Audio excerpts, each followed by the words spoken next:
People really shouldn't be surprised that the government is using memes, because we have to understand what memes are. Not like in the impact font sort of like boomer way, but in the idea that they're using like reaction GIFs and, making jokes or making their own like trendy stuff and so on. We need to understand like what mimetic information is. It is the ability to disseminate, deploy, and spread information very quickly, and then that information spreads on its own virally, similar to like a virus and other things like that, right?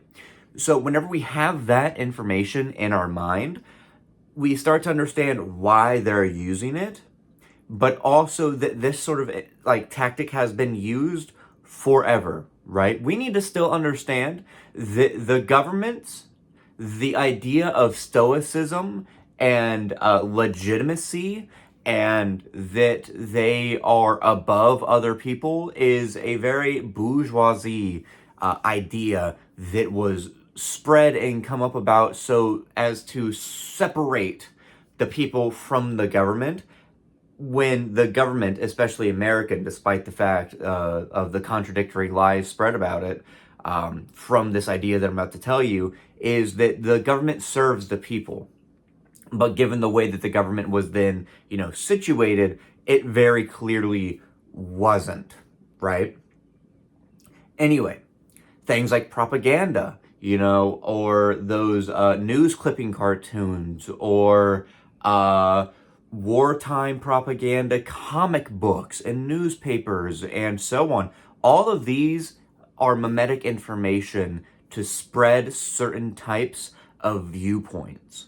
This is just the evolution of that, because now we are connected through the internet, right? And memes are no longer being able to spread through comic books or through propaganda posters or through anything along those lines. It's through easily shareable images that can then be disseminated and spread quickly, right? And it's also one of those things that we need to remember is that propaganda has always been the ability to seem relatable and cordial and approachable, right? Giving a sense of legitimacy. Again, despite the fact, it's almost as if the governments and the propaganda, like the agitation propaganda, agitprop, and all this other stuff needed to be formed from a sense of needing to reconnect to the community. Now, yes, I know that the term agitprop was coined with, the USSR and the Soviet Union, but it was not the first time of seeing agitation propaganda, right? If anything, we can see that it had happened before then with American propaganda or German propaganda, or even further back during the first spread of printed propaganda within English colonies and England and other things like that during the slave trade. But anyway, that sense of reconnection and seeing that they are just normal is one of those things that the government uses to give themselves a sense of relatability, right? We've all seen Homeland Security using that Spy Kids gift of those, right? Or, them doing the Studio Ghibli thing or all this other stuff. It's also because of the fact that the president isn't the one running these accounts.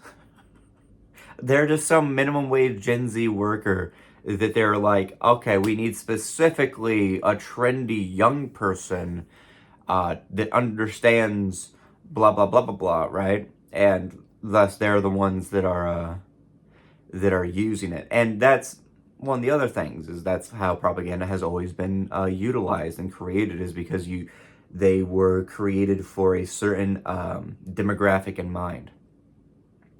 But even if it's a team of people, these are still people that are fundamentally aligned with these agendas and these this moralization of values and ideology through, Homeland Security, the White House, and so on, and the United States government on social media. So, makes sense. Anyway, that's why they do it. It's pretty simple.